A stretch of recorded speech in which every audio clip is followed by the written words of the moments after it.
નમસ્કાર, હું Rinku Prajapati public India ન્યૂઝમાં આપનું સ્વાગત કરું છું। શરૂઆત કરીએ આજના સમાચારની।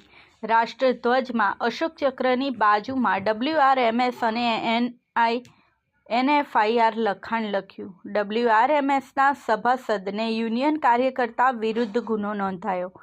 આણંદ રેલવે સ્ટેશન પાછળ આવેલ વેસ્ટર્ન રેલવે મજદૂર સંઘના કાર્યાલયમાં યુનિયનના કર્મચારીઓ, બોડી મેમ્બર તથા યુનિયનના સભાસદો દ્વારા યોજવામાં આવેલ કાર્યક્રમ દરમિયાન દિવાલો પર WRMS અને NFIR લખાણ રાષ્ટ્રધ્વજમાં લખવામાં આવ્યા હતા, જેમાં રાષ્ટ્રધ્વજનું અપમાન થતું હોવાથી આણંદ રેલવે પોલીસે રેલવે મજદૂર સંઘ યુનિયનના સભાસદ અને યુનિયન કાર્યકર્તા વિરુદ્ધ ગુનો નોંધી કાર્યવાહી હાથ ધરી છે।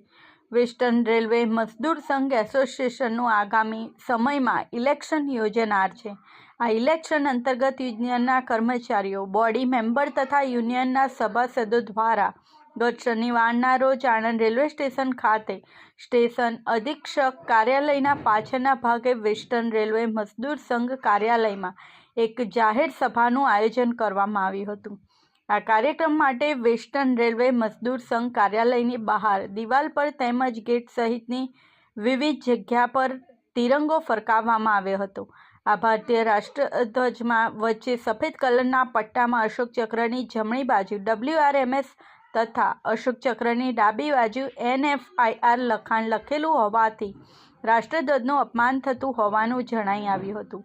આમ વેસ્ટર્ન રેલવે મજદૂર સંઘ યુનિયનના કોઈ કર્મચારીને યુનિયન સભાસદ દ્વારા ભારતના રાષ્ટ્રધ્વજનું સન્માન તથા ગરિમા નહીં જાળવી મનમરજી મુજબના યુનિયનના નામો ભારતીય રાષ્ટ્રધ્વજમાં લખાણ લખી પૂર્ણ અવસ્થામાં નહીં ફરકાવી ગુનાહિત કૃત્ય આચર્યું હતું।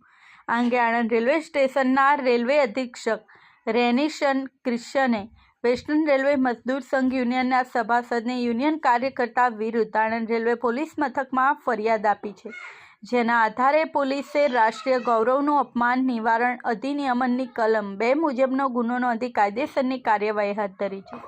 આ સાથે આજના સમાચારને અહીં સમાપ્ત કરીએ છીએ।